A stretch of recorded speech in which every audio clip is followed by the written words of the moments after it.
Hello, hello. Are we on? We are rolling Oh, we're back.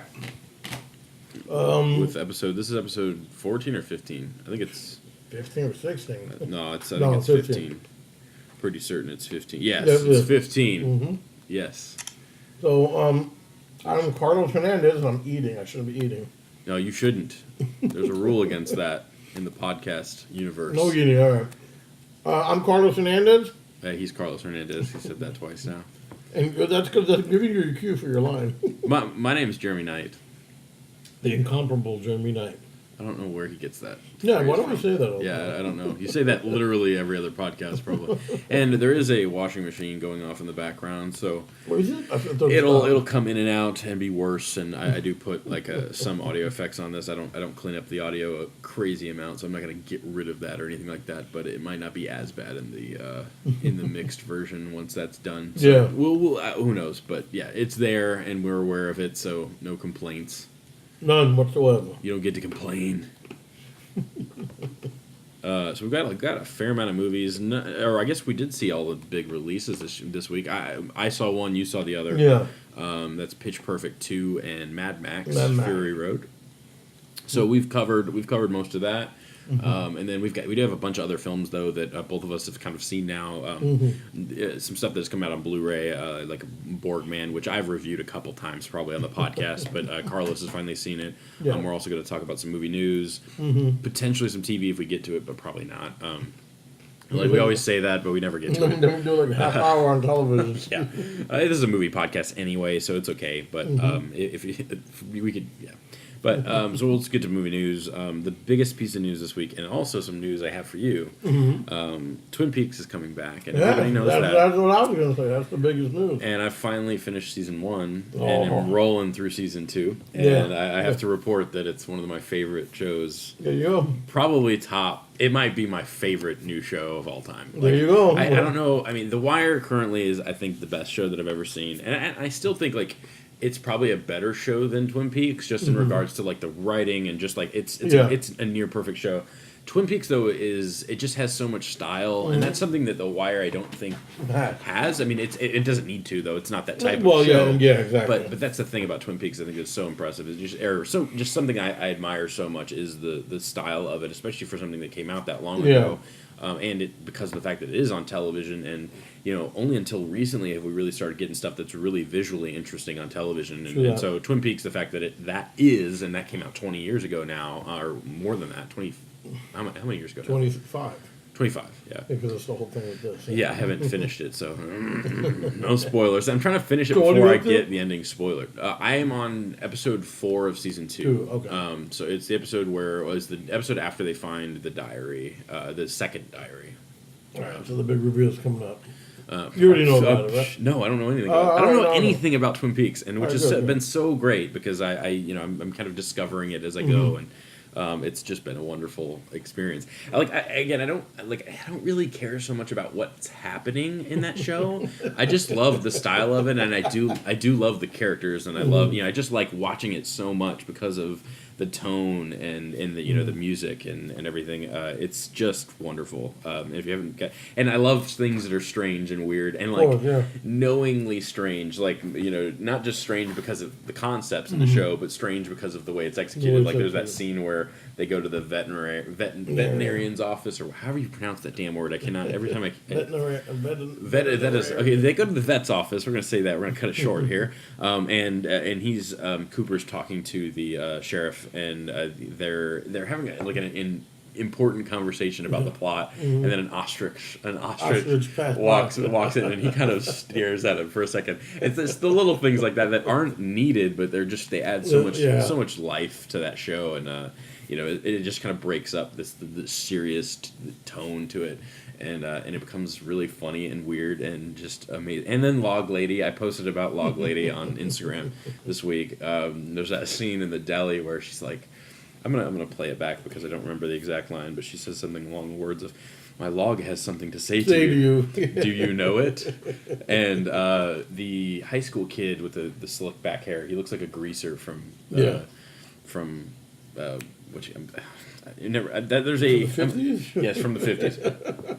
I was gonna. Oh, The Outsiders was what I was thinking of. Okay. But his father, though, the Marine, or I guess he's in the Marines. I don't remember. I don't know anyone's name in this show other than Cooper, and that's about it. But and he looks at her and he says, "I don't think we've yet been introduced to the log." I love the show so much. So I'm just dying to watch more of it, and so I'm really ecstatic about the news that it's coming back. David Lynch is directing all of the episodes, and we're getting more than they originally promised. In regards to how many they were originally supposed to be 9 hours or 9 episodes.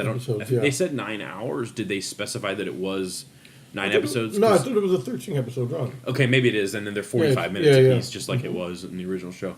But they promised us like 9 hours of content. But now they're saying there's going to be more, which is fantastic. And everybody's coming back for the most part. At least I don't know how it pans out, so I don't know which characters have died or which I don't know what happens. I know that crazy stuff's going to happen. I'm excited about it. Yeah, please don't spoil. And if you have the ability to, if you're listening to this podcast and you feel the need to spoil it, please don't. No. It's not fair. I would never do that to you intentionally, for sure. Imagine they do it. I did get spoilers for Game of Thrones this week. No, idiots. don't tell me. No. But I know. I don't even know what happens. I mean, actually, I know what happens in the books. Technically, I haven't read the books, but I was discussing it with some friends, now I know which character it happens to, or whatever happens. I know something happens to a character, and I know which one it is, and I'm really pissed about it because, if you post anything, I think, especially week-to-week television series, I don't think you should be able to post anything on Facebook, especially without a spoiler tag. I mean, that's really the big thing. You think you should tag everything, Game of Thrones spoil, even if it's a joke, like a throw, this was a funny, and it's still, I think it's fun. I don't even know what happens, and I think that the post was funny, but at the same time, it's like, thanks, now I can't, and it's, from what I've heard, it's a variation from the book, so it's like, damn it, come on, guys, it's really frustrating. Don't post any of that stuff. Even if it was a reblog on Tumblr. Yeah. It's funny because I read, somebody said, I'm trying to remember where I read it. It said that with this episode that just aired, which I haven't seen, it officially has just become, the Game of Thrones TV show has now become a thing of itself. It has nothing to do with the book. And it's still following a lot. We are getting to a point, though, where the show is... the show's already covered most of the books now, by the end of this season, I'm sure we'll get to a point where they don't have content left to cover, and we don't. It will become its own thing because it has to, because there is no content to base off of. But I mean, for the most part, it's stuck. I mean, close enough, at least into the books. There's some plot lines that have really, gone in strange directions, and they do change up, like the order that things happen and stuff like that. But for the most part, it's. All the pivotal plot points have been there, and this is one, though, that if it is what I think it is, or what, according to the spoiler, I'm 30 minutes into the episode, so I've seen some of it, but I had to come here to record the podcast, so I haven't finished it. But I texted Carlos. I was supposed to get here at 11:30 or 11 this morning. Pushed back to 11:30. I texted him and I was like, because I started Game of Thrones the moment that you said 11:30, and so I was like, all right, I got 30 minutes. I'll just get into it, and then I texted you to see if we were still on. I was like, or is we still on for 11:30, or should I continue on with Game of Thrones? Because that won't be fair because I didn't see it. So I would have talked about it on the podcast, really, even though we are talking about it in more depth than we should. But other than that, I mean, there's not a whole lot of news this week. I'm really just Pitch Perfect, just killing it at the box office. Mad Max did pretty well. Mad Max did very well. And we'll talk about both of those because we've seen both of the movies that are big releases for once ever. We've been seeing every week. We've seen at least something. One film from the So that's what we would like to do, but we never do that for some reason. I know, right? This week we have accomplished our goal. Yeah, but other than that, I mean, other than my Blackhawks losing yesterday and a really just pitiful outing in Anaheim. Anaheim at all places with the mighty Ducks. They're good though. But the Rockets won though. Houston's happy. I don't really care, but is Sonic giving out free stuff when they win? Yeah, I don't know. No, I don't know about the Rockets. I'm sure somebody is, but who cares? Free John, free candy, free food. But yeah. Other than that, not a whole lot. Yeah, Twin Peaks is the big one though. I'm very happy about news. that. When I saw that, I was very happy. And then when they said that David Lynch is going to do the majority of stuff, very happy. So I mean, we'll wait. I mean, so did they say 2016 maybe still or? Well, they're moving. They already had the scripts written, is what they said. And so my guess is within a year. I mean, I can't imagine that they're. Yeah. Especially for not a 24 episode season or a 30 episode season like season 2 is. I don't know. We'll see, but my guess is within 2 years for sure. Definitely, yeah. But it's 2017 because we're all dying for it. So and they're moving into pre-production, and because they already have the foundation of the script. My guess is it won't take very long. Yeah. But we'll see. That's just a thing to be determined. And then Mad Men ended. There goes the washing machine. It's off now, so we get crystal clear.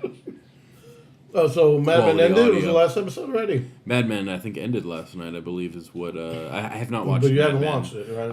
I own the first season. I've seen the first episode. It's fantastic. I can't wait to watch it, but it's one of those... I was waiting for this to happen so that I could really just blow through it. Yeah. Even because there was no way I was going to catch up to it by the time it ended, but still, just like... I'll just knock out some of the little ones like Twin Peaks and stuff like that, and then probably I might do Buffy. We'll see. I'll have to look and see. You better do Buffy. I will eventually. We'll see. I'm probably gonna do Buffy next because I'm in the mood for like older television right now. So that's probably what'll happen next. But we'll see. You're doing Twin I'm in Peaks, no rush. My favorite show of all time, and then he's gonna do Buffy. My second favorite show of all time. I almost bought Quantum Leap too. The place. So this week. I know, right? So this week I went to this movie exchange. I mean, there's a couple of them in Houston. Actually, I don't know if they're across the country or not, but I saw it in Dallas. Okay, so they must be. The concept of it is very simple. It's just a resale shop essentially for movies and games and TV and Blu-rays and whatnot. Their pricing is all over the map. I mean, so I went there.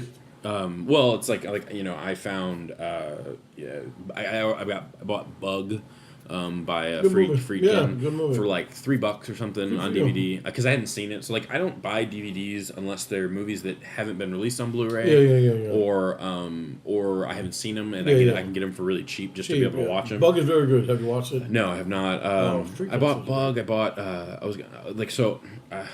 I bought like 20 movies, so bear with me here. I don't remember exactly everything I bought, but... So was the cheapest 3 and what was the most expensive? Well, I bought Funny Games, which was $18 or something like that for DVD.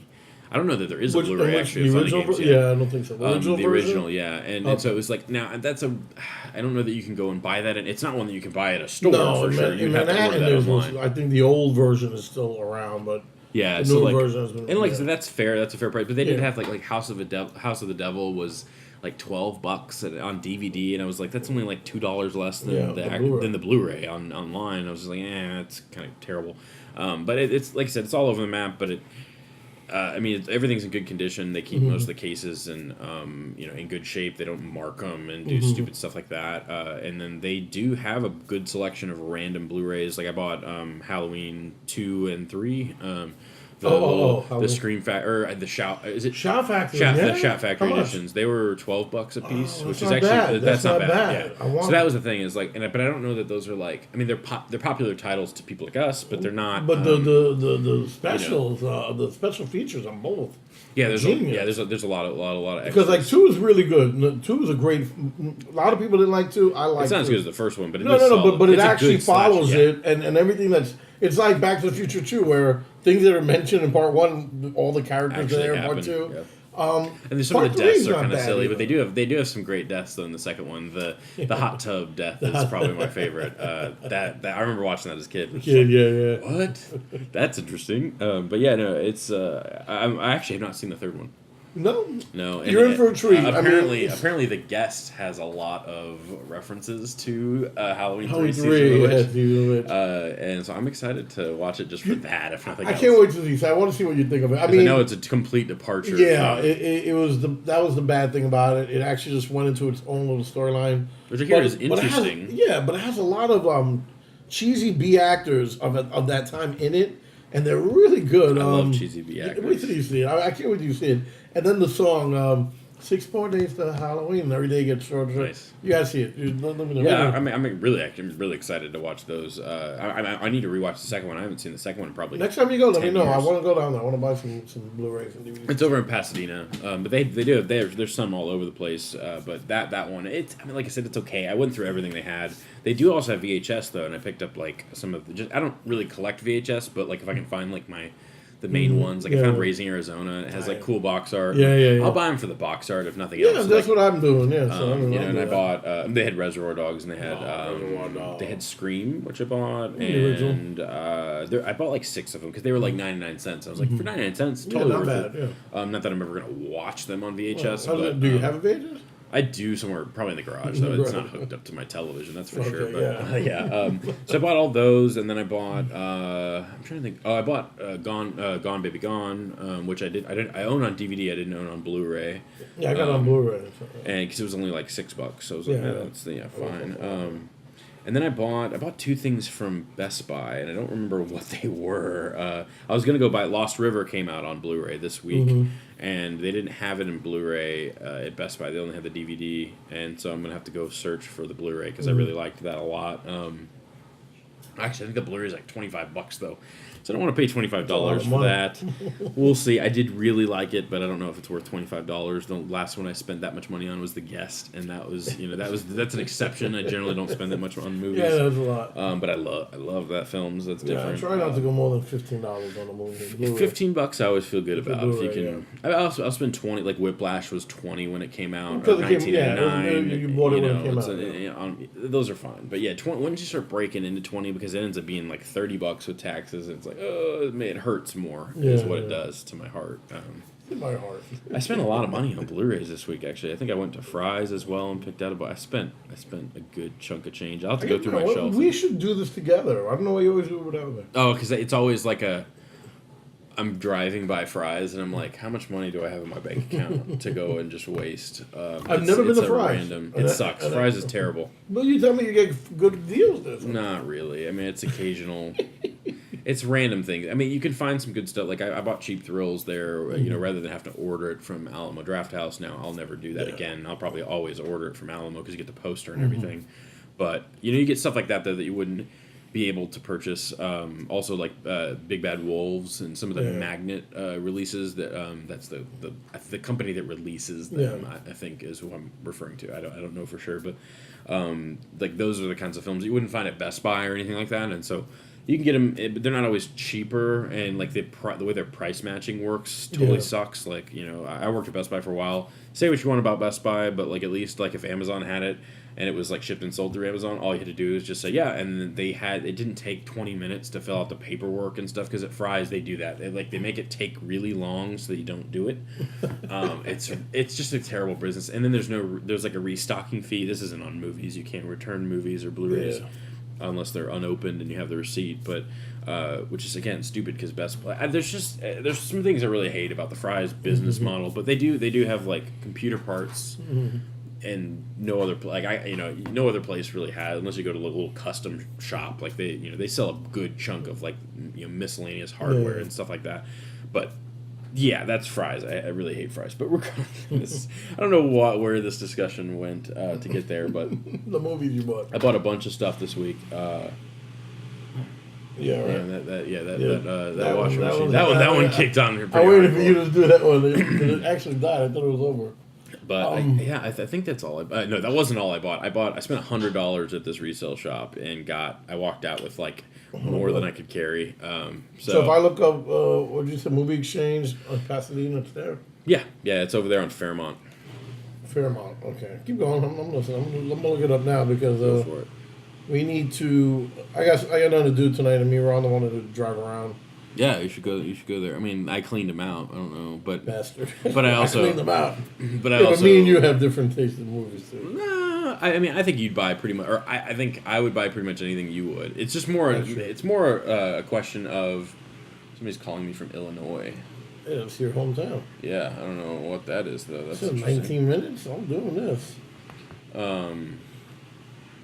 I don't know if you can hear my phone vibrating. I'm sure you can't hear it No, over the blaring sound of the washing machine. Sorry, I'm trying to get rid of that shit. We got here. No, but it's more when you go shopping for movies though. Like a lot of these places, I've gotten to a point where I've purchased everything I'm really interested in, other than new releases, or like sales. Like Best Buy will do that $7.99 thing, and that's when I get like some of the things that I wouldn't normally buy.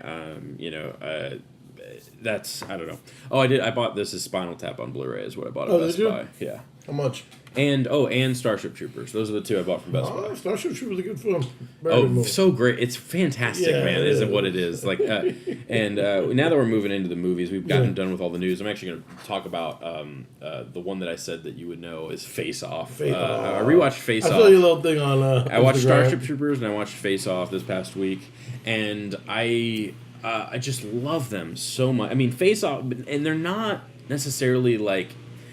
They're not trying to be serious films, you know. They're not. It's not like important cinema necessarily. I think. Why do you say that? But so I was watching with a group of friends, and a group of friends that we watch like stupid stuff too. Like we'll watch bad movies. We'll watch like it's that group of friends that's in that I can say let's watch this, and they'll trust me enough to at least sit there. So I can recommend Face Off to them, which is a big step because I can't recommend Face Off to anyone.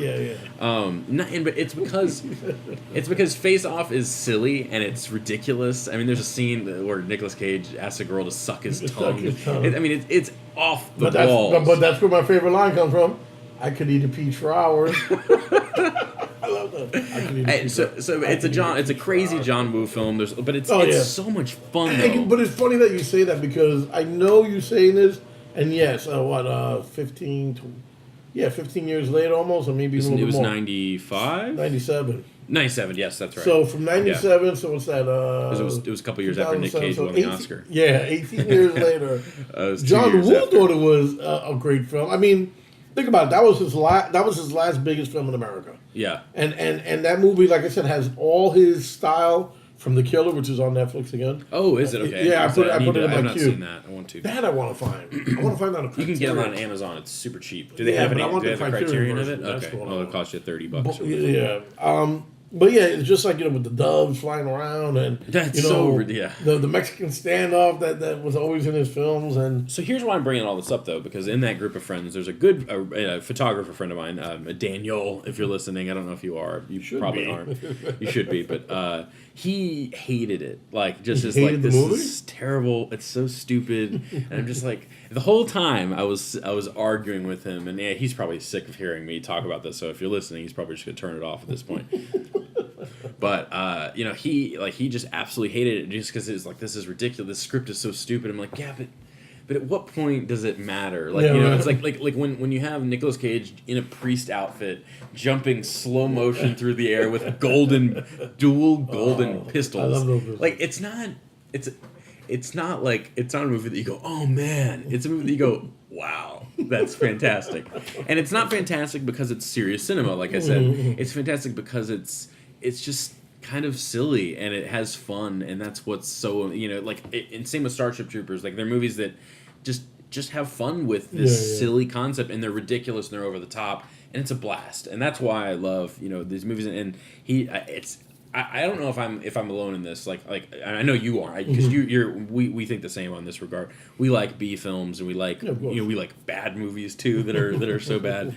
Face Off, though, I wouldn't say is a bad movie, though, because I think it also does, and same with Starship Troopers, they have an interesting, protagonist that we care about. They have an even if it's ridiculous, like Face Off is. Like Face Off has a ridiculous premise, but it does interesting things inside of it, even if it's not, like I said, it's surface level entertainment. We're not talking about, I'm not comparing this to, like, I'm trying to think of a film, like Borgman or something like that, that has, like interesting, like, actual thematic material here. There's none of that in Face Off, but there doesn't need to be, but it still has, you still have characters you want to root for. Yeah. You have, a dynamic at home. Like it sets up all, even if they're cliche things, at least it covers its ground in regards to what needs to happen in an action film for us to actually care at all about it, other than just the cool action.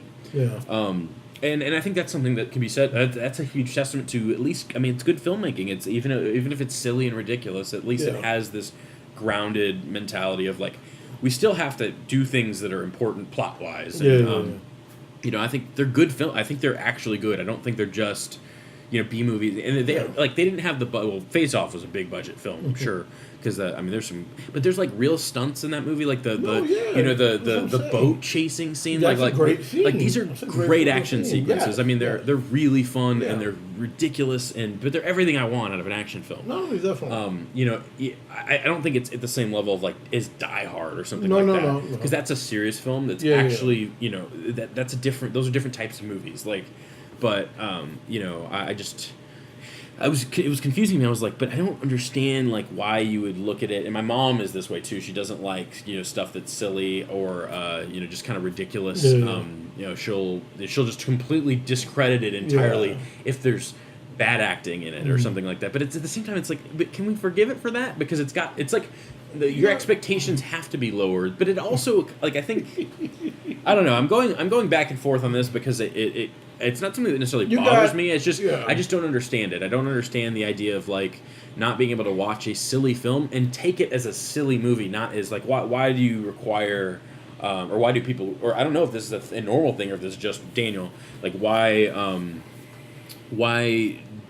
does a film have to be like serious all the time? Like I don't know. I would understand somebody going to like this is stupid, this is silly, but like. At the same time, it's like, but it's kind of trying to be, and I can't really... It's like, if you've seen anything from John Woo, it's all ridiculous and over the top, and that's a... You don't have to like that style, but at least understand... No, I haven't. No, that's what I'm saying. So you got to understand that that's not how it started with John Woo. Yeah, of course. I think this is just this happy accident that you got one of the biggest actors at the time, John Travolta, and then one of the biggest actors at the time, Nicolas Cage, who we all know Nicolas Cage is a ticking time bomb. And you put them together in this action film that has a story. It has a heart. You start up the story. An FBI agent, his son is murdered by this guy. Yeah. And we know this guy kind of feels bad about it, but he's insane. But remember, when he becomes John Travolta's character, how he actually starts to change, and vice versa with John Travolta. Yeah, they change their own environment. And that's not something that has to happen, But like I said, I'm saying it's a good thing. I'm saying it as a compliment. Yeah, no. And you've never seen The Killer. You need to see The Killer. It's a great film. I need to see everything he's done. Hard Boiled is. I have seen that. Yeah. You have seen Hard Boiled. Yes, I have. Because if Die Hard is the epitome of the action film of America, Hard Boiled I think is the epitome of the action film of China. Japan. Wherever in the Asian it's China, but Japan, because it's got a big market in Japan. Gotcha. But Hard Boiled is such a great film. I mean, that's a movie where... And like, I just... When he grabs the baby, and he's running down, and he flies out, and he's all covered in whatever it is. Yeah. And it's such a great scene, the baby just cooing when he lays down. But that's where the off-the-wall, where you see in Face Off, it begins in Hard Boiled. But I love it. I mean, John Woo... My favorite film is Face Off out of all his movies, and I think the best one is The Killer. It's just fun, Dave. It is. So much And fun. like I said, like I said, I'm not considering it to be like the best action film of all time because I don't think the word "best" has anything to do with it. I think it's fun and like I love watching it. And I think it's silly and it's ridiculous and it's. I think my point is that being that you were young, so you see it all afterward as a progression of film. At that time, it wasn't supposed to be taken that way. I think because of those actors together, it's become this cult classic. Yeah, and because of how Nick Cage is so but I don't know though because it's insane. And I think even at the time, it was crazy. I mean, like the suck my tongue thing, and like he grabs it. He's dressed up, but it's partially Nick Cage, but like it's the script too, though. I mean, there's no Castor Troy. But there's a difference though, like between like I feel like some of it was intentional. It's intentionally weird. It's intentionally. Do you think John Woo actually at this point in his career said? Let's make it a little silly for the future. Come on. I just don't see how you watch that film and go. I mean, even if it is kind of... At the time, I love that. I revered that movie. I was like, oh, this is the greatest film of all time. And then as the years progressed, I started watching Nick Cage's Castor Troy. I started laughing because now with everything we know about Nick Cage, we know that Nick Cage is insane. Yeah. And all his acting at that time in the 90s, it was the same character. It was this over-the-top guy with his eyeballs and... like that one where he goes... Yeah, right. And he like grits his teeth together and goes, I forgot what the line is that it precedes it, but it's fantastic though, because but like I said, it's memorable and it's exciting, because even if it's ridiculous, like there's that scene where they crashed the plane with a helicopter, and it's absolutely off, and it's like a 15-minute action sequence to open the movie. Like, I love that though, because movies don't get made that way anymore. Just when they're, and like I said, even if it wasn't intentional, and it's unforgettable because of how weird and how how big it is. I mean, like the practical stunts, and like just there's some really cool stuff in the movie, and also filled with just weird, amazing. I don't know. I know I've repeated myself a billion times on this, but it's just something. And same with like even like movies like You're Next or something like that. It's like and this is kind of the modern version of like what I think. Like kind of that tongue in cheek, and that's kind of how I see Face Off though. And like I said, I don't know if that was intentional, but it almost think so. But it's become that. Yeah, it's kind of transitioned into this modern version of it, where it's like we know that we can't get away with ridiculous, silly stuff, so we're gonna do it knowingly and make these films that are a little ridiculous, but we're aware, like The Guest. I mean, and that's an example from one filmmaker, but still, it's the same thing with Starship Troopers. Yeah, I think that if you ask, oh my God, what's the director's name? The Nazi. He did Basic Instinct. So, see, if you ask him at the time, and it's funny because there was a whole article about it recently. I think a year ago. I think I mentioned to you, he John. He genuinely probably cared about. Oh it. Yeah, he thought that this was like the next wave of sci-fi cinema, and because he had this, the aliens were, that we had the Nazis and we had all the fascism and but I mean, when you look at it now, I mean, it's such a great film because of how. Well, but at the time though, I could see the effects are not bad. Not bad, like they still, even though obviously they don't look great, they still look pretty good though. All the close-up stuff looks pretty solid. I mean, even if the blood effects and like some of that stuff looks a little cheesy, I mean, they don't look terrible. And so at the time, I could see somebody going like, "Whoa, like this is." This is incredible. I've never seen anything like this. The level of violence and but there's still a sense of humor to it though. Like all of those little commercials and things that are in the film. Like and I like that. They're really like they got that from RoboCop, and I know Verhoeven, Paul Verhoeven, who directed this, where he began that in RoboCop, and then he did it here. Yeah. But I remember watching it as a kid and going, "That's funny. Like that's really funny." It is. Yeah. And I mean, I still don't think So I think that there's. Like even if it's trying to be serious, I think it still accomplishes some of that. That we still care about the characters, even if the effects don't hold up well, and so it's almost funny now because the effects don't hold up well. That's not the movie's fault. No. And so like at the time, I think it does a pretty great job. I mean, and it has some great like army stuff in it too. You have an interesting cast of female characters as well. That I mean, even if they're not the best of actors, but they're still like they play a major role. Yeah. It does interesting things. Casper Van Dien and Neil Patrick Harris is the best, I think. And I ask any of you listening. This is my request is that you guys just give some of these films some credit because they're so much better than they could be. And they're fun, and that's we're gonna talk about a movie called Mad Max. Yes. And I'm talking. We might talk about the originals, but the new Mad Max is just fun, and that's something that in these action films. I miss that, and Mad Max gave me a little bit of this. So let's move into Mad Max because Mad Max Fury Road. Mad Max Fury Road is from director George Miller, who took a 35-year break from Thunder. Is it Thunderdome? 85. I haven't seen Thunderdome actually. Mad Max Return to I have it over there. My father. I own Road Warrior. I've seen Mad Max. It's been so long I don't really remember a whole lot from Mad Max. And I have not watched Road Warrior, which is the one that this apparently has a lot of. I have seen scenes from it. So a lot of the actors from Mad Max who were in Road Warrior now Fury Road. Yes, and the guy who plays the main villain plays somebody in Hatchet. Something. But so this is a continuation of that world, even if it's not like a sequel necessarily to all the other films. I'm sure there's, like I said, I haven't seen all the films. I'm sure there's little Easter eggs. But you only haven't seen the second two. I've only seen. Yeah. Well, no, I haven't seen Road Warrior.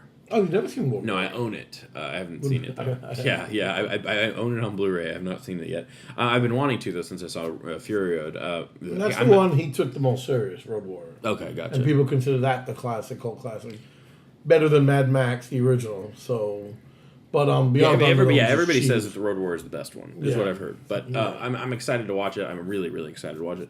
But this is a continuation of sorts. Whatever you want to call it, reboot, remake, whatever. It's from the director, and it stars Tom Hardy and Charlize Theron and Nicholas Hoyt. Is it Hoyt? I think. The kid, from Warm Bodies and some of those. So it's set in, like I said, the Mad Max world. There's this crazy man who controls the water flow in this area. It's basically a big waterfall that I don't know how this operates. It doesn't make any sense.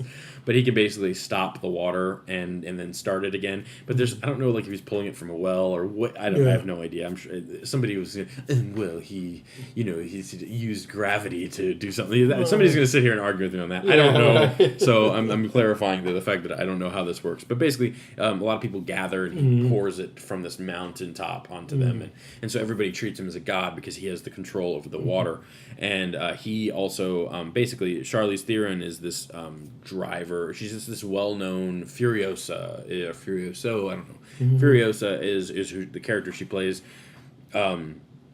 She hijacks this war machine and that is carrying the God guys. Like I said, I don't know anybody's names in this movie because they're all weird. It's like Hatchet. It's like names like like Rux and like I know Furiosa and I know Mad Max.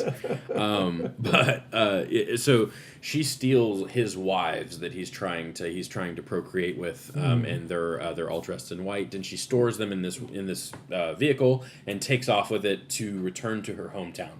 And then Mad Max gets involved through Nicholas Hoyt, who is just one of the crazy drug. I don't know if they're actually on drugs. I'm assuming they probably are, but they're all like coke addicts that are just let's go insane and let's kill people and let's murder people for the king. And they believe that they're approaching their half lives, and if they die, they'll be reborn and into a greater form or something along the lines of that. And none of these things matter because it's a 2-hour movie with an hour and 45 minutes of action, and but it has a plot, it has it has characters, and it has interesting things in it. But essentially, though, the bad guys have to stop this vehicle from getting to wherever it's going, and Mad Max gets involved because he gets kind of thrown into the mix. Like always, and it's fantastic. It's one of the best action films I've seen since The Raid Redemption. I would compare it to that in the structure, the plot as well, just in regards to it's an hour and 45 minutes of fighting and violence, and it's a hard rated R film, which is what I want from an action movie. Of course. I mean, there's not a whole lot to talk about because it has been praised so highly from critics. Everybody loves this movie, or likes it. I don't know that everybody loves it, but the reviews have been not only unanimous but really high though. Like I mean, people are saying like this is a 10 out of 10. I don't know that it's a 10 out of 10 because I think. I think The Raid Redemption is better, or The Raid 2 as well. If you don't know what those are, they're Indonesian action films that you need to go watch. Different types of violence, though, and so that's encore. It's not a fair thing to compare those movies because I think I've just never seen anything like The Raid, and it's such an incredible film. This, though, is such a fantastic film on its own right. It's one of the best action films to come out. It's the best action film to come out this year for sure. It's a wonderful, like there's a lot of practical effects. Everything they've done, everything was pretty much done in camera. The stunts are just lovely. I mean, it looks gorgeous, but that's a lot. It has a lot to do with the fact that there's CG in it for sure because you can't. There's just things that you're going to have to put in digitally or green screen. That happens, but you can't tell what's green screen and what's not, and that's all I need, and all the stunts. Apparently they hired like a bunch of Cirque du Soleil people, and they have like people flying. That's cool. Yeah, I did like that. It's incredible. I mean, what you see in the trailer, you get that and some. I mean, it's as good as the trailer looks. Is what I'll say. but there's some there's some character stuff. I don't know that we really care about these characters. Some people say that some people were like, I was so moved. I was like, I don't know about that. But I'm not faulting the movie for that because it doesn't need to give me any of that. But it does give you enough to advance the plot. Yes. The third act kind of goes a little I don't know that there's some tightening that needed to happen there. I'm not going to go into spoilers, but not that it really matters. But I don't know that they knew where they wanted to go with it, and that's fine. But other than that, it's really accomplishes what it's trying to do as best as it really can. Yeah, I'm dying to see it. I want to say I'm trying to get Rhonda. You can go see it on the big screen if you can. I hate you because Rhonda she's a girl. Girls don't like that. But yeah, I'm gonna try to get bigger to go. Or if it gets to the $2 theater, I'll catch it there. No, go see it. No, go see it before. Go see it on a good projection. I hate going to movies by myself. I'll go see it again with you. Well, that's what I'm saying. Yeah. We should go originally and get together. But anyway, I saw it at midnight. Yeah. Oh, you saw it at midnight? Yeah, I saw it at midnight opening night. So. I was free. I don't have the kids that weekend. I was with people, and then they were like, "Hey, let's go see Mad Max." Yeah. All right. Otherwise, I totally, I would have. I know you do. Like when you said it followed you, went by yourself. I could have went with you that day. But anyway. Anyway, he's like, all right, let's go. I'll go see it again with you. Yeah, no, definitely we're going to see it because I'm going to. If I like a movie, I'll go see it again. But definitely, yeah, I heard about it.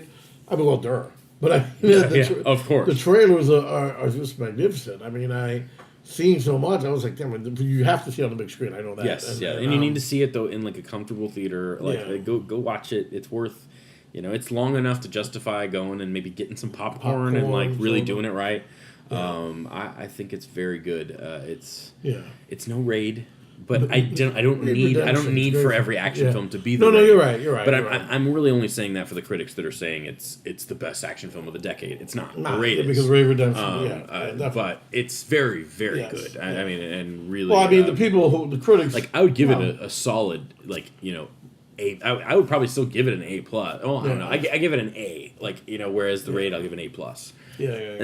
That's all I'm saying. Yeah, that's good. But it's fantastic. Yeah. So if you haven't seen The Raid, it is the best action film of the decade. I would say because it's probably the second best. That's what I'm saying. All the critics say that they don't know about The Raid Redemption. A lot of them do. But well, you know what I mean. the ones that are saying it's the best film of the decade haven't seen The Raid. Is all I'm saying. And it's easy. At work, I have The Raid and Raid Redemption on the DVR, and I always get people. I say, "Oh, you want to see that? Watch this movie." Yeah, watch this scene. I thought I get people, and then one day, every time I come in there watching it, I'm like, I can't watch what I want. I think The Raid is also a little bit more accessible. This is a weird film. And that's what I like about it. It is. And you have to have the lore. Like you said, you didn't watch the others. I mean, The Road Warrior comes closest to what we're watching in Fury Road. Yeah. That movie is just the same thing. It begins, you have a little story, and then you have this nonstop racing cars and smashing shit into people. That's Road Warrior. But it has so much style. But this one looks like it has There's style. the shot in the trailer of him standing on that cliff next to the car in that outfit that's kind of that iconic Road Warrior outfit. The best shot. It's such a great way to introduce your character.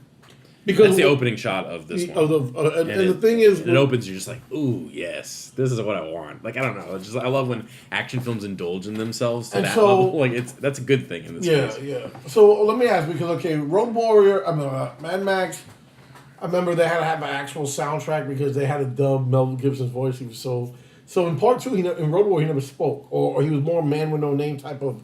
That's exactly how this is. Yeah, and that's what I heard. That comparison has been made. And I think Tom Hardy, because like I said, there's the man with no name, Clint Eastwood. There's Snake Plissken from Escape from New York, Escape from LA, and then you have Mel Gibson's Road Warrior, Mad Max, and not the others because he talks a lot in 3 and he talks a lot in 1, but in 2 it's more like no talking. Down to business. And it looks like that in this film. I was going to ask, does he speak a lot or no? There's probably 12 lines of dialogue in the whole film. And I like that. And not because I love Tom Hardy. That's cool. I like that would probably be my only complaint. And he does wear a mask. Or not a mask, but he gets when he's imprisoned at the beginning of the film, very beginning of the film. It's the opening scene. No spoilers. No, it's not. It's in the trailer. And the mask I'm talking about is also. It's not a mask. It's it's a thing that they use to trap him and keep him tied to one of the vehicles. That's my only complaint is that you don't get to see his pretty face. And then also you don't get to he doesn't get to act as much as I wish he could. But I like that. You don't need that. You don't need that. Because I like Tom Hardy. Yeah, we totally don't need that. Yeah, you could have Tom Hardy not talk. Totally. And say, because he's a physical presence, and that's what they needed him for. And I'm not saying that no one else could do this role. And that's my complaint is that. His physicality is there. I mean, and like even in like the close-up shots of his face, he does get to do a little acting here, and he's great. He's so great. But that's why I'm just kind of like I want more Tom Hardy. Like you can go get that out of Locke if you want to go see a movie where he gets to really perform. But that's because there's no shots probably more than 3 seconds long. Like it's like and that was one thing too. If you gotta like. Be ready to. This is a lot. There's a lot to take in. It moves really quickly, which is exactly what it should be. But there's times where you're like, I don't know which vehicle they're on. I don't know. And that's okay because I don't know that it's confusing to them too. So it's fine. It's not like The Raid though, where it's like totally clean and you know what's happening at all times. But it's like I said, it's really excellent. So go see it. The production design is fantastic. The costumes are fantastic.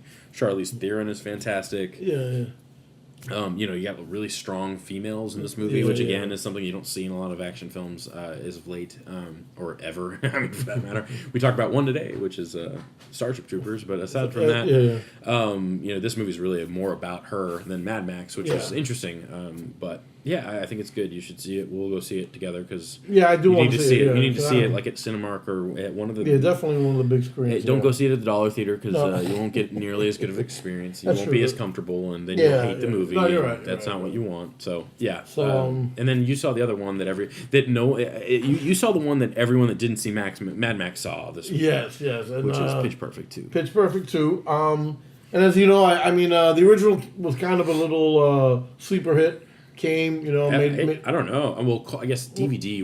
By the time that's when DVD, I found it. I found it when it came out on DVD. That was a monster hit. My daughter loves music, so I brought Gloria in to see it. Pitch Perfect 2. Let me say this: Pitch Perfect 1 was the move. You don't need to see a part 2. Part 2 was made because of the success of part 1. Yeah. Funny, a lot of good lines. I have not seen Pitch Perfect. You haven't seen part 1? No. All right, well, And this is something that really irritates me. Every time that I say that to somebody, like, you haven't seen Pitch Perfect? Like, get out of here. It's not. I hear it's a great movie. Yeah, you can watch it. I own it. You want to borrow it? It's cute. I know that it exists probably more than you did when it came out. Like And it was a hit. It was like when I saw it, I liked the way it flowed. You got, it had all these characters, and then the way it ended. It was just like boom, and I was like, "Oh shit, this is really good." I adore Anna Kendrick. Like, come on, and she's good. And Anna Kendrick again, her teeth get a little bit bigger, and it freaked me out in one scene. But other than that, what? But other than that, she's really cute. Again, she's cute in it. What's the little girl's name? They introduced a new Bella. She's the girl from True Grit, who also was in. The main girl from True Grit. She's amazing. What's her name? Margie something or other. The one that got nominated. Did she win, or did she just get nominated for that performance? She got nominated. Let's see, quick. Her name is Haley Steinfeld, who plays Emily, and she's very bubbly and cute. She actually has a cute voice, which I don't. Is she like Australian? So is she like a probably? Yeah. So, and in this film again, she's like a singer, but she sings an original song, and Anna Kendrick is her big not that's a plot. She's like she's with the Bellas, but she's also trying to get her music career started. It's really good. Like all the actors of the what's his name, Adam Devine, who plays Stumper. You don't know who I'm talking about. Everyone knows him. Bumper, whatever. He's back, and Rebel Wilson. Everybody knows who you're talking about because you haven't seen Pitch Perfect. Rebel Wilson, which you might know, who's great in one. They gave her all the best lines in 2, which I didn't really like.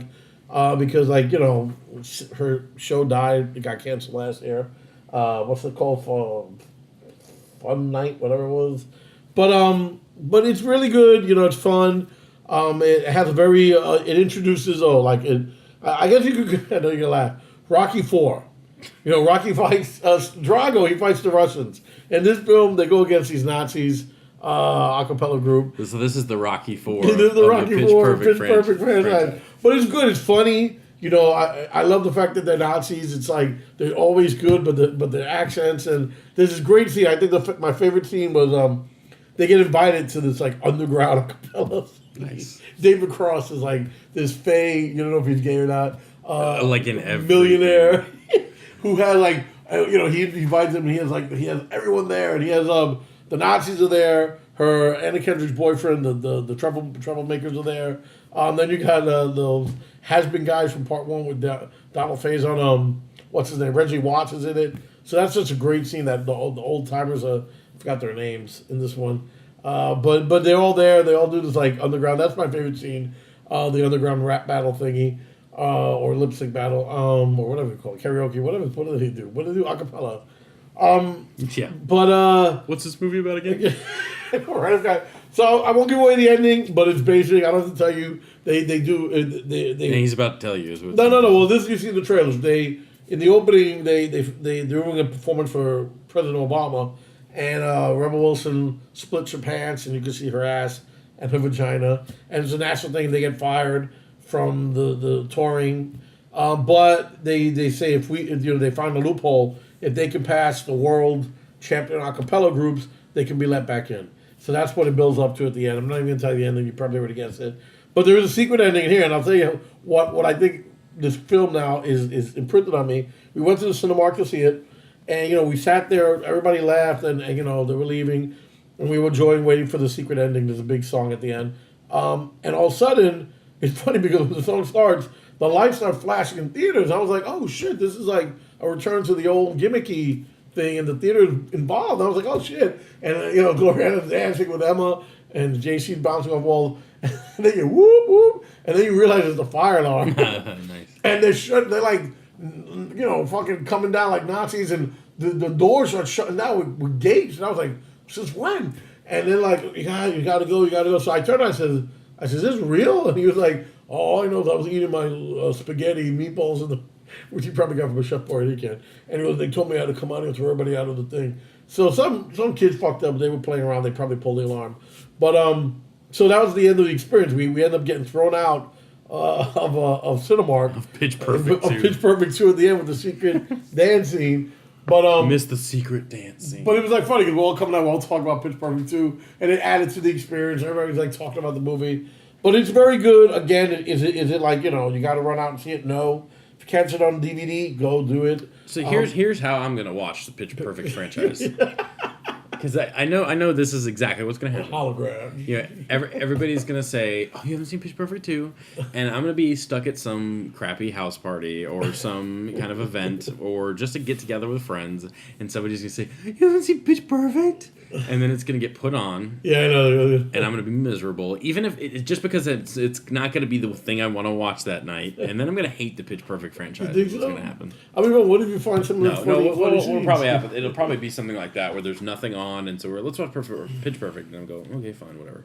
Because it'll be one of those things where I don't have control of what happens. Yeah, I know, right? and therefore, not that I don't want to watch Pitch Perfect. It's just there are 100 other things that I would rather watch than Pitch Perfect. Of course. Like I said, it got great reviews when it came out. The first one came. I don't know about the second one. You said you liked the second one. But I don't love it. The first one is perfect.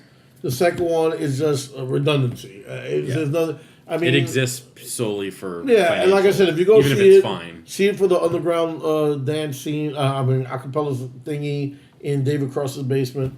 That's like the best scene. Other than that, I mean, the ending. I love when Nazis lose. I hate Nazis, so that happens. Oh, I just. Oh, come on. As if anybody is like, oh, are they going to lose to the Nazis? So, yes, that's what happens. Please. I knew how it would end before it ended. That's not the reason that you go watch that movie. But, yeah, so that's Pitch Perfect 2 in a nutshell. It's Anna Kendrick's teeth are bigger. Fat Amy got all the best lines, and there's a cool underground acapella scene. There you go. There's your pull quote for the day. So what's next? Okay, so I also watched. These are things that we had ready for last week, but we ran out of time because we had to cut it short. But I finally watched the Thing remake. Oh yeah, that's a good one. What do you think of it? You know what? Remember when we were talking about it? When you guys remember 3 weeks ago we were talking about it? And I told you like some of the cool things when they go to the Swedes and see like the blood froze and everything. Mm-hmm. it's kind of like Back to the Future 2 for me in a way. Yeah. Because, and no big fucking spoiler, you already know it's really the prequel more than the sequel. No, that's apparent. Like, if you've seen the original, then that's my and you complaint. you finally catch it halfway. You know in the it's film. You knew know it from the beginning. Yeah, dude, because you have the guy that's speaking in the other language, the Norwegian guy speaking. I was duh. I mean, because I didn't catch it until halfway through, and then the plot follows the same exact and then you have the testing the blood sequence, and then they go, oh no, we're gonna do something else. Not gonna do I was like, I would rather see that. Like, go back to that. Back to that. I think it's apparent from the start that because it's like when you see the any Alien prequel is going to be obvious. Obviously we've already had that, but it wasn't really the prequel that everyone was wanting. But it was good that they kept. I mean, they kept calling it a remake or whatever, but it's not. It's basically the prequel. And is it good? Because I love the thing. Kurt Russell's not in it, so I mean, what's the point? But Egerton's good in it, though. And he is. And I love Elizabeth. She is great. I love her and everything. I don't know that she's the best person for that role necessarily, but she's good. But she was good in it, and like I said, I did enjoy it. I mean, like I said, you get to see all the scenes. Like I said, Back to the Future 2, you revisit everything from part 1. It looks good, but you see how it begins and how it happens, and I like it. I mean, I don't know. I don't own it. I mean, I do want to own it. I was waiting for it to be like $5. Yeah, I think I got it for $10. $10, yeah. I'm gonna get the Blu-ray for but I hadn't seen it, so it was like that's a cost of a ticket. So it was like, that's how I do it in my head. If I'm buying it and it's less than $10 or $15, I'll do it. But it's fine. Yeah, I mean, I don't even know that the effects are as good. Which is funny, but do you think they did that on purpose? No, it's because they try to do it with CG and it just doesn't that's what I'm look saying. as good.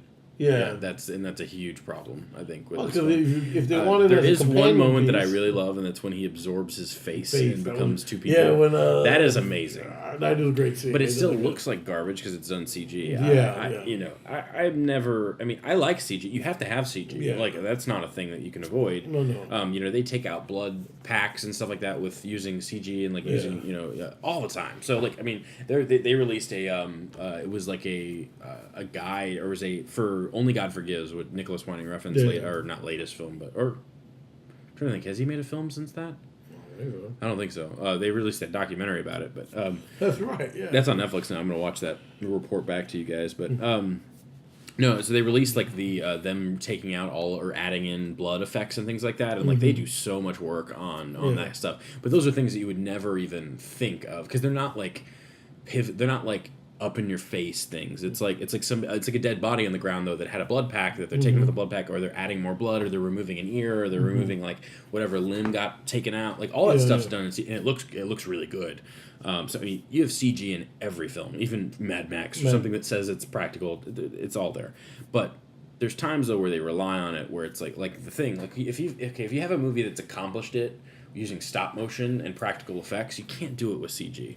Like, and it looked the same, especially when the technology isn't there. I mean, that was in 2011, I think, and it looks like garbage. Yeah, it really does not. I mean, it plays like it's fine, but it just doesn't because like in the movie, the thing like your attention goes right to every little piece of detail you can get out of those 5 seconds it's on screen. And so you're like really looking at it, and so because it's more claustrophobic in the thing. John Carpenter, and he has it that way. Shots are very tight. Yeah, unless they're part of it's because they're doing it all practically too, and it works. It's just like the Jaws. Yeah, and this one is you hide the creature. That's fine. Thank you, Steven Spielberg, for doing that. Yeah, even though it's an accident, but that must be that's one of my least favorite pieces of trivia because it just is so overused. Like, did you know that in Jaws, the shark was broken? It's like, oh no, I didn't know that. I haven't heard that 3 million times. But in part 2 or the prequel thing, the shots are very wide. They're very expansive. It's different. And it's because like I said, outside you got a lot of outside shots, and you can't build up the same. And that's another problem I think I have with it. You can't build up the same type of tension because we already know what it is.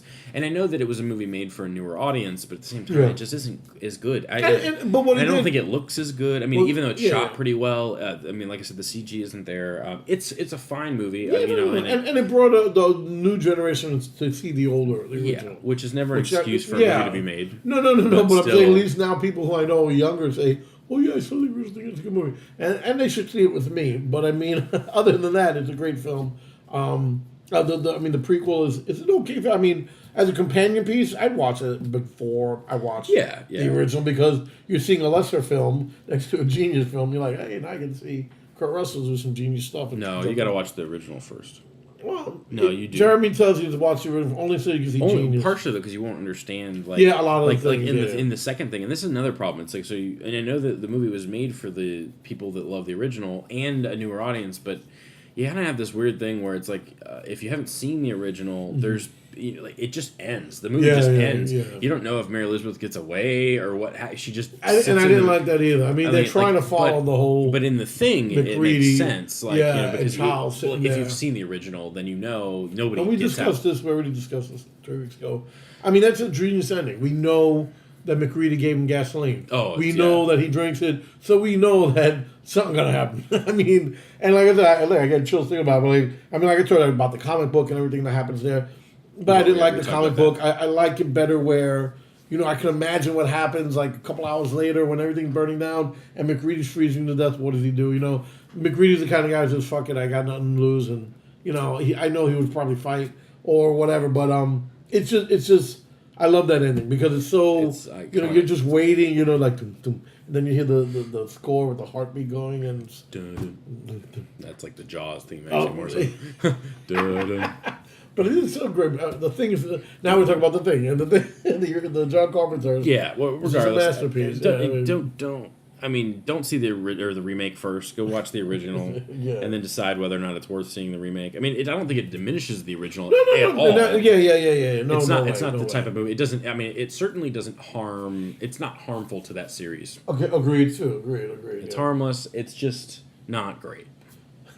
There are some cool things in it. Yeah, what? There are some cool things in it, though. Yeah, there are. But there's things that I would like to see more, like more of the spaceship, more of that. Like, and these are things that like you. But you got in there. You got a lot of spaceships. Yeah, but not enough that you wanted to see. I agree. Like, I don't even mind if you change up the lore and start making up your own crap, like Prometheus. Prometheus,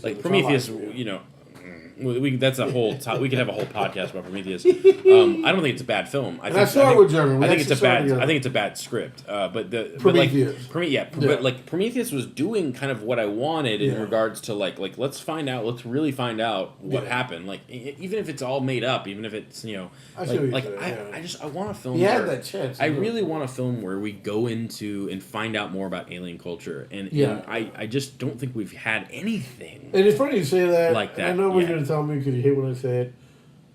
If the comic book of The Thing didn't really do good because that's such a great script too, the comic book for Prometheus gets better and better, and they actually do delve into what he wanted to do because Ridley Scott is like when Joss Whedon gave. Well, apparently there's supposed to be another. There's another.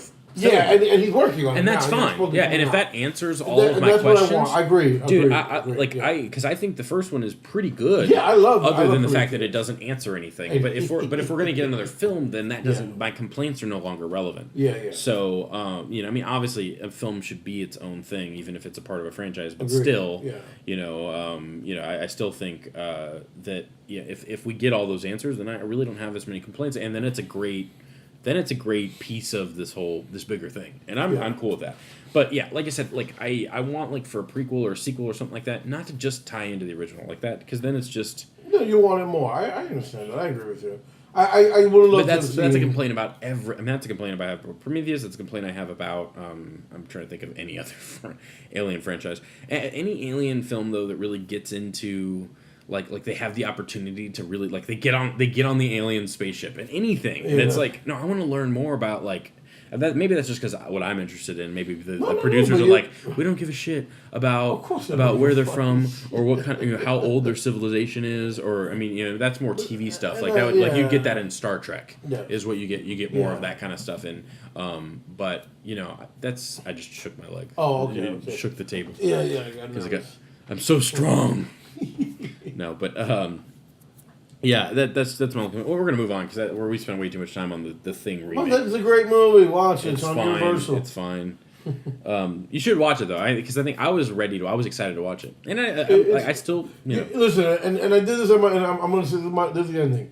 Remember, in 1982, the two biggest films that came out that year was Blade Runner and The Thing, and they were the two biggest flops of all time. I love the fact that these two films are cult classics now. People can see them for what they are now. Yeah. And I mean, I don't know why. They're finally getting their respect. Yeah, with respect they deserve. And I love Blade Runner, and I love The Thing. I think John Carpenter's best film is The Thing.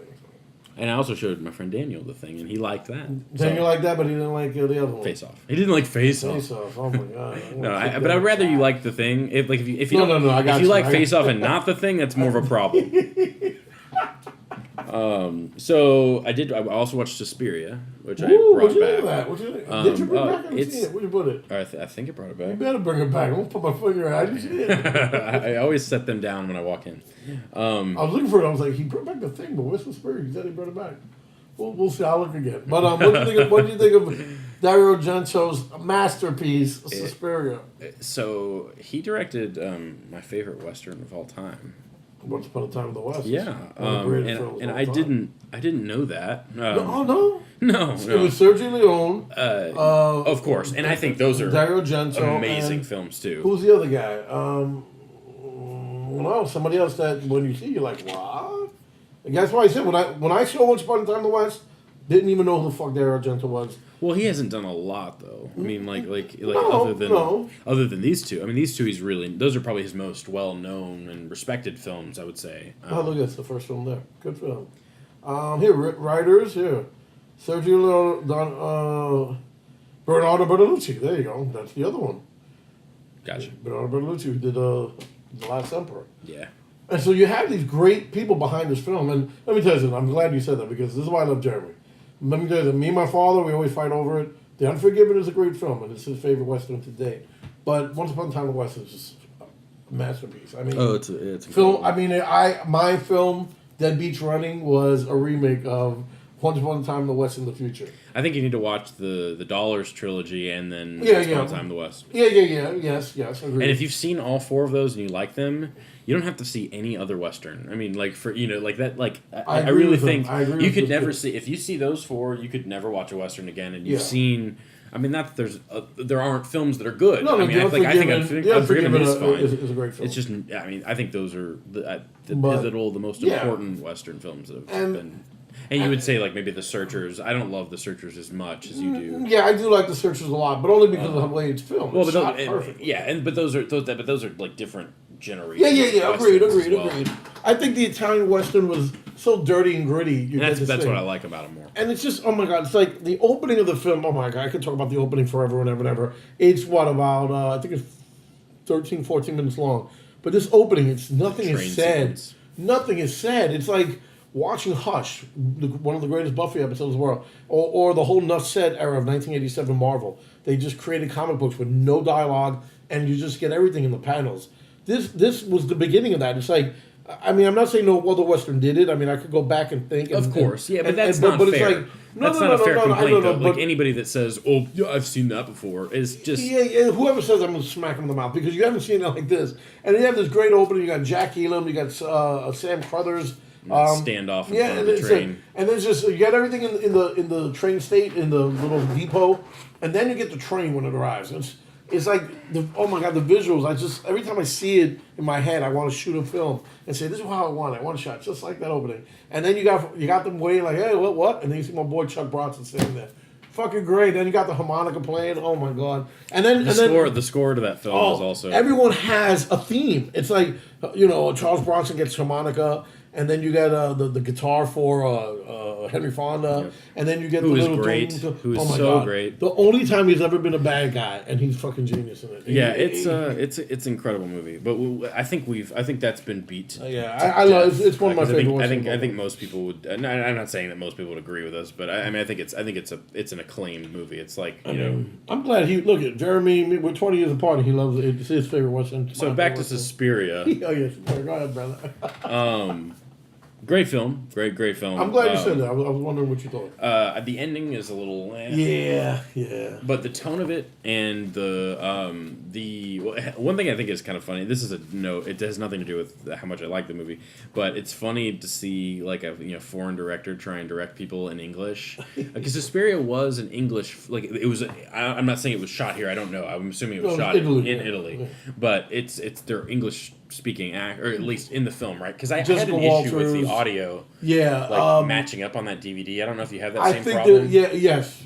I don't know what it is. They had like a DTS format. It was DTS. That was they have 3 different formats, and had all that. And it screws up with Blu-ray players. At least that disc is the only one I've ever had that problem. But there's only 2 Americans. And so for a while I was like, is this in English or is this in Italy? And then it's dubbed over in English, and I never like that. I never like films that are dubbed over. I want to read subtitles if I can. The only voices that they're on are Jessica Walter. Then you have the old actress, the one who runs the place, and she's all darling, the way she talks. Yeah. And the Nazi, her voice, she did her voice too dub. Everyone else, you got some probably actress came in and did the voice and dubbed over. The real actress. So is some of it dubbed then? Yes. Okay, gotcha. Yeah. I mean, I know that like maybe they were trying to speak English and just couldn't. Is that? And so they dubbed it. So that was just weird to me. I was like, because not that it was out of sync, but it was just like you couldn't.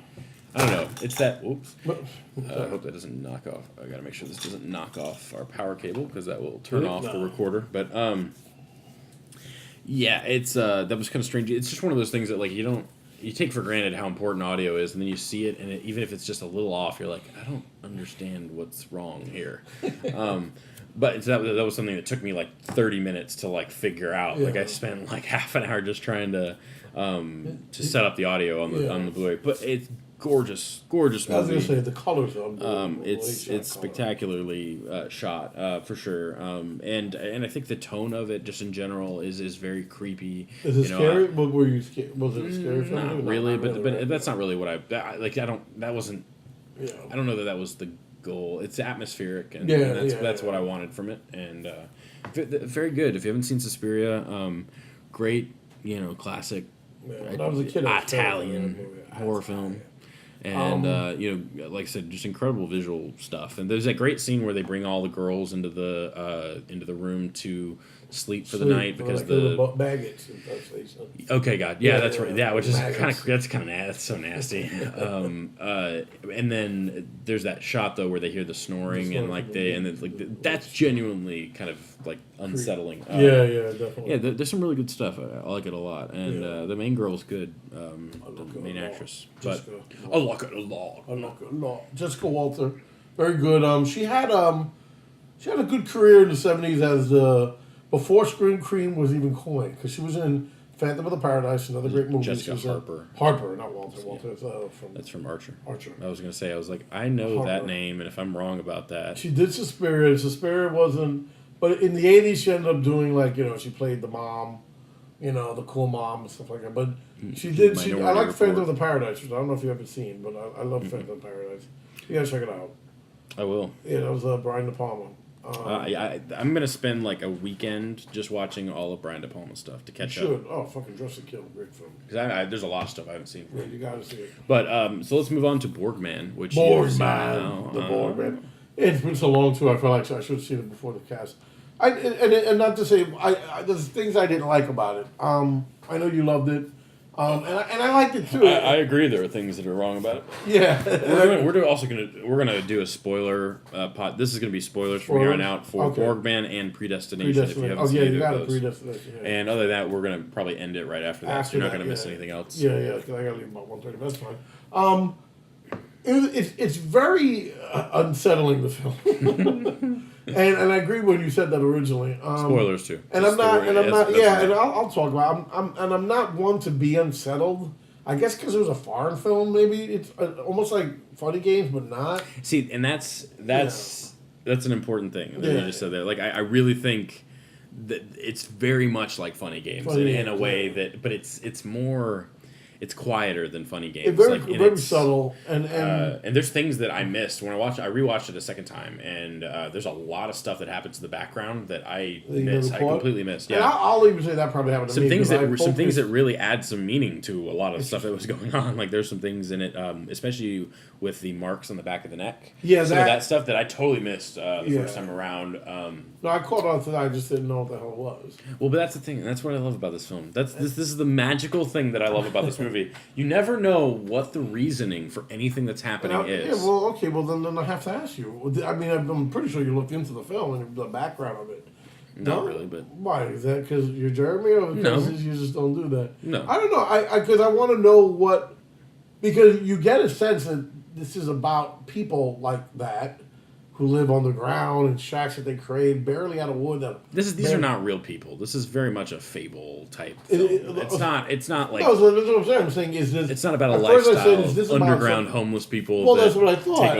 And then they happen to be like these gypsies who then can manipulate time and space. I mean, it's just weird. It is weird, and that's what I like so much about it. Yeah, I think maybe that's why you dig it so much, and it's just very unsettling. I mean, everything that happened, and then the wife, or she is very good. I liked her a lot in the movie, and I just feel bad because I got blue balls watching this movie for her because she never got to do anything. Like everything she wanted or never came to fruition. I felt bad, but it's just I don't know. And I'll say unsettling because, like I said, I was kind of like, and then they're poisoning the kids, and that threw me off, and I was like, why are they taking them? So here's the premise of this film for those who don't know it. You talk. There's this group of homeless people that live in the woods, and they get hunted. They're being hunted by like a priest and the three random men, and that's never explained. It's just it's just that that people hate them and want to find them dead. And like I said, there's a lot of things that are not explained in this movie, but I think that's part of what makes it great, in my opinion. I mean, you could explain a lot of these things, but I don't know that you need to because the general understanding is that they go to this family's house with a goal in mind of adding the children to their and that's group. Because I thought the original goal was to take the home, and I was like. No, but and that's what's so great about it. Yeah, and then it's about the kids, and I'm like, why? Well, and like everyone though that's involved in this whole underground group of homeless people, they all have those marks on their necks, which means they're most likely from other other homes, and there's a whole metaphor about the rich versus the poor thing here, which I mean obviously that's been done before. It's not but and there's a level of hatred though. It very kind of similar to Funny Games though, of kind of that rich people deserve to die kind of mentality. That's kind of dark and but it's done. That's what I like so much about this, and I'm not gonna say it's a better film than Funny Games or anything like that because I don't think it is. But but what I like about it though, and what makes it watchable in comparison to Funny Games for me is that it's more playful in its kind of just weirdness and Funny Games it's happening more, so the intention even if it's just to wreak havoc. In Borgman though, there's this strange weirdness to it that doesn't make sense, and because of that, it's joyfully strange. Like this, all the scenes where the homeless people start competing for the job, and so they start murdering the people that come in to try and apply for it. There's a dark sense of humor to that I think is really funny, and it makes it. Whereas Funny Games is not a funny film at all. Very intentionally, but still, it doesn't have a sense. It doesn't have a sense of humor. But the joke falls on us because, yes, it is very funny. And then the little girl comes and crushes the guy's head, the one that he finds. Yes. I'm like, but why? Ow, why did you do that? Because at that point, though, and this is another thing, if you pay attention to at what time each person gets sick, each person that gets taken over gets sick at a point in the film and then turns, basically, and becomes kind of, and you don't know exactly what they're doing. I mean, but they're pulling, they're like insert. I don't remember in the scene where they operate, where you see the actual incision and stuff. Do they put something in, or do they take something out? No, they put something in. And I also think they might be I wouldn't be surprised if they were also removing the spinal fluid or something like that. I don't know. It's nasty and it's But that's what I like. That's what I like. This movie's really dark and I love it. And then there's that weird scene at the end where they perform the play. for the family. Like, it's just a movie that, like, the whole time I was watching it, I didn't necessarily know what was happening, and even when it ended, I was like, I mean, I think you get that they were trying to capture the kids, and and basically make these rich people pay for their, whatever for just being rich. The father though is kind of he's kind no, of yeah, he deserves he has the best line in the movie though, where the black person comes to the door to interview, and he turns around and he says, "A black?" It's so funny. Not because it's a good thing to say, just because. And he's also very good. He showed up in. He was in Bullhead, which the father. Yeah, he was a dick. Yeah, he's great though. I would like to see him in more stuff because he's a good presence. But Borgman is so. I don't know. I love, like, there's so much like really great imagery, like, and just like that shot of him like sitting naked on her while she's sleeping is so okay. So he like, and then that's the other thing. Like, Borgman can control your dreams as well. That's what I'm saying. And this is what I love. It's putting his balls on your chest. And then there's also this kind of there's that scene where she looks at that dog and, oh my gosh, who's calling me? I've had 3 missed phone calls like in the podcast. No, somebody like, nothing is that important. Nothing that important. I'm just kidding. I might call them back and they're like, "Hey, do you want to fly out to L.A. and start your movie career?" I don't know, but I doubt it. But so there's that scene though where she looks at the dog and says, "Borgman," or whatever, whatever. It was Cecil. Is it? I forgot his first name, but she calls the dog the name of Borgman, thinking that that's him, and then he walks in with the it's like this there's this idea that Borgman might not be a human in the movie, and that would explain why the children love him, because he's not a creepy homeless person that's coming into their bedroom at night. Well, and that I see that, like, he was smart enough to catch on to the fact that the mother's so neurotic that she doesn't pay attention to the children. Yes, the father doesn't give a shit about the kids, so he went in there, tells them these stories and the whole nine, and they fall in love with him because he's there paying attention, telling them creepy stories and all the like. Yeah. So I can see why that is something, but I mean, that there's that concept though that he's not, and so he's like a presence more so than even like and that's very much from like an old like folk story, and that's, I love that though, because I haven't seen, like, there's not enough films that kind of exist in this world that's very much not a real place.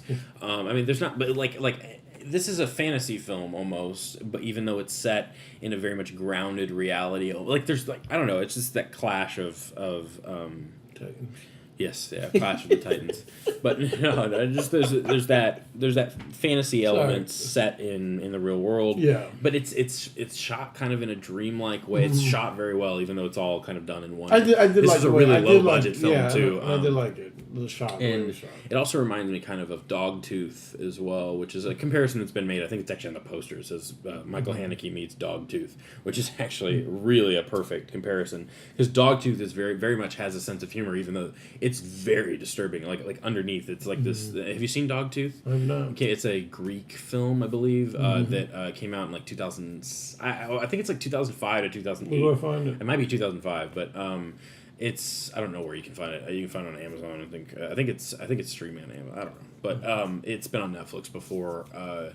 It's about this family who have created this civilization, but they've kind of kept their children from the public, and have like, they've been forcing them to sleep with each other and stuff like that. And it's horrible. It's a horrible thing but they like won't let them leave the premise, and like they have created this whole world around their children where they use a different language of speak, like they're a different like type of, I don't know, like they use weird, strange names for things, and it's really disturbing, but also kind of funny, like, and it's just in the tone of it, it very much, which is different from something like Funny Games, which is just really disturbing, and kind of, even though Funny Games does have some scenes that are kind of playful, like the kitchen scene, the eggs and stuff like that, but I don't know, there's this, that kind of, it's not even like on the thing, like they mention what it is. What? Dogtooth. Dogtooth? Yeah. Oh, because of the American version. Okay. Oh, is there an American version of Dogtooth? Yeah. Ugh. Yeah. That's why I was like, why I don't know about this. No, yeah, it's a foreign film, but regardless though, the Borgman though is just kind of, it has that playful mentality to it, and while also being a really dark, kind of disturbing film about home invasion that I really like. There's something scary to it, and also something to kind of laugh at, which makes it more enjoyable. Makes me want to watch it again. Yeah.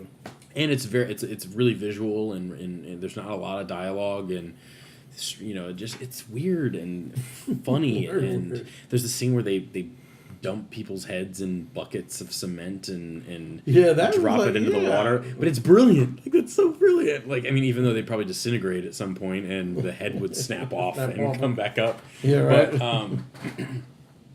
But there's some humor also in just the way that, like, Borgman treats the people that he works with too, like when they drive by him on the road, and like there's all these just strange things going on, and or like when the daughter or the nurse or the person that takes care of the children, whatever, when she wants to sleep with one of Borgman's people, and he just, the way he treats her is right. Like, I'm like, it's so funny. I don't know, like it's just a strange film that I really like, because of how little sense it makes almost. Yeah. But because I really had fun watching it though, because it doesn't tell you what's happening, and so I really like Borgman. Yeah.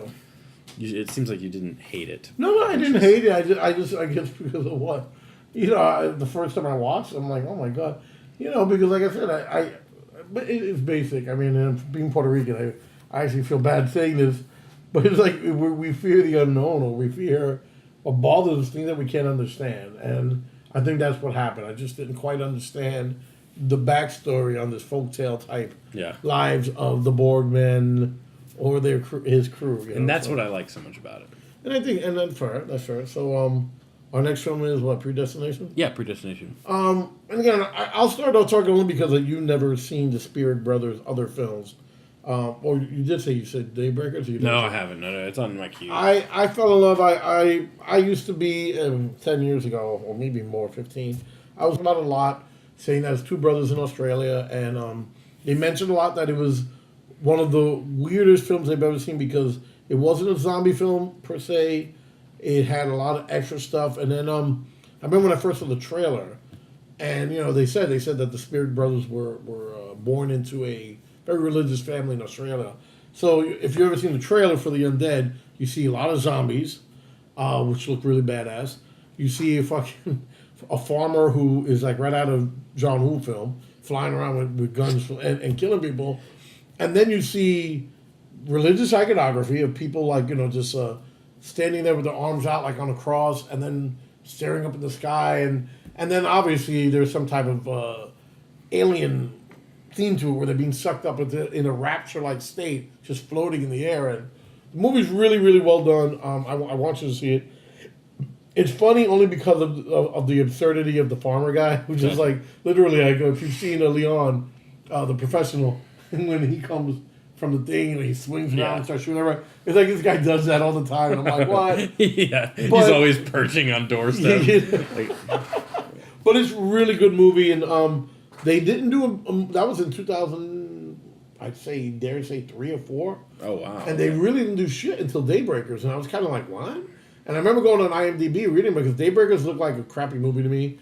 But when I saw it, their style was there, and it was very well done. It just wasn't as good, or where you can bite into like it's Undead, juicy. And you've never seen Daybreakers, so it's a moot point too. But the whole concept of it, I don't know, what did we say about spoilers? How many years? No, we're doing spoilers. Yeah. So the thing with, tagged it. So real quick, just to get into it, the whole thing about vampires are ruling the world, and humans are a very small underground fighting group, and they discover a way to turn everyone back to normal. And you have a vampire who is very strong in the political community of vampire, who has this information and knows of people who never wanted to be vampires. I mean, if you watch vampire movies, you get sucked in, you're fed on, and you become a vampire against your will. And there's people who love the power, and it's very political and it's very good. Not as good as Undead. And then I saw Predestination, and it's funny because if you go still, I like Predestination a lot. I love the ending, and you said spoilers, so I'll go into it. Yeah, no, we're I love the fact I've already that reviewed the film. So. Yeah, and I love the fact that Ethan Hawke is is the chick who he's everything. He's everything. It's everything, and the whole film is that, and it's a mind blower. It's no doubt. It's like when you watch it, like watching the politics of the time travel and what you can do and what you become. I thought it was genius.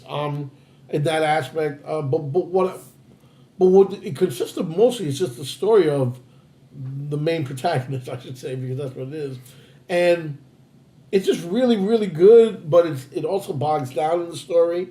At one point, the story was consuming too much, I guess. There's a lot of stuff. Yeah, there's a lot of stuff to go into it. I love the girl who plays, what's her name, Mary or whatever. She's beautiful. I mean, I found her beautiful. And funny because when she first introduced, I said, that's a chick. It looked like a decrepit version of Leo. Leo DiCaprio. But I did like it a lot. I mean, again, the Spirit Brothers decrepit isn't have done no wrong to me. I like Predestination. I liked when I got the big reveal, when I caught on, I was like, oh, and then the ending when it unfolded and it showed everything. I was like, basically he was him, and everything was just itself. And how do you think everything started? I mean. Oh yeah, you have your action sequence where No, I meant sorry. I meant the whole series of events. Like who started it? Because that's. I think I understand it, but I haven't seen it twice. I haven't watched it yet. I wanted to hear your thoughts on it first. I should have watched it. I mean, I think the guy, the secret government agency, was the one that set everything up. Like the English dude. Yeah. Yeah, the character from Vanilla Sky as well, which I think is one and the same, which would be interesting if I could pair that together. But yeah, I mean, like they set it up for that reason, for this all to happen in one giant loop, which I thought was genius. Well, at the end, though, the old Ethan Hawke is explaining that there was this bomber that that the government was bombing. Basically, the end premise, what you find out is actually happening, is the government is bombing things in order to prevent bigger disasters. Yeah. Like the Watchmen, basically. Yeah. And I understand that. I mean, that's interesting because, again, these guys are Australian and they're touching on, I'm not big in Australian politics, but it touches on an American political thing. Yes, where, very much. 9/11 was an inside job. I think we all know that's true. Most of the wars are produced for that reason, to make men rich. I mean, it's very interesting. I thought that was really cool about it. But again, it's not the bigger reveal for me. I mean, I knew once Ethan Hawke or the girl were the bomber, which was one and the same. Then I knew that I was like, okay, so then this has to do with the government and that little English dude from Vanilla Sky. Yeah. And then at the end when they do it, you're like, okay, all right, no big deal. It's okay. I mean, I've seen it before. But I did like the setup. The setup. Yeah, I did overall, like their stories are really good. First of all, I mean, they come up with original storytelling, and I like that about them. The production design, though, and the cinematography, and just especially for the budget, I mean, it's gorgeous. It's a gorgeous movie. It moves.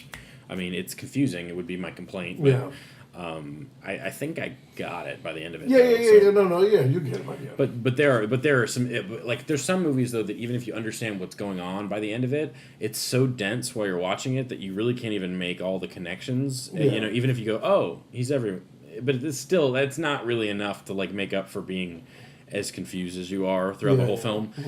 I do understand. I think I understand what happened, but still at the same time, it's like, oh wow, you miss a lot. Once you start glazing over and going, I just don't know what's happening, and I'll wait till the end to find out. That becomes an issue. But other than that, I think it's a really solid action film. I mean, it's a nice little independent film. I wish we got more of these that are, even if they're not spectacular, just really solid, well made. I'm a big fan of time travel. I mean, I own a lot of time travel films. I think this one was very well thought up. And the fact that you don't know what the fuck is going on is kind of cool because you need intricate time travel plots to blow your mind, and this one to make it explode. And this one did that. And like I said, again, she had her own self, and it's got a lot of character to it, though. I mean, I think there's some really good depth here.